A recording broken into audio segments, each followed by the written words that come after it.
என்ன பழம் இது? வாட்டர்மெலான். ஓகே, அடுத்து இது என்ன?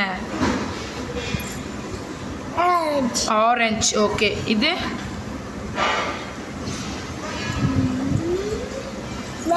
மேங்கோ. ஓகே, இது பனானா. சூப்பர். இது பொமக்ரனேட். இது கொய்யாக்கா. அடுத்து பைனாப்பிள். அடுத்து இது என்ன? பப்பாயா. இதுவும் பப்பாயா. இது என்ன பழம் பட்டு? இது சொல்லுங்க. இது என்ன? ரெண்டுமே பப்பாயா. இது என்ன? கிரேப்ஸ். Okay, very good. இது ஆப்பிள். ஓகே, இது கஸ்டர்ட் ஆப்பிள். இது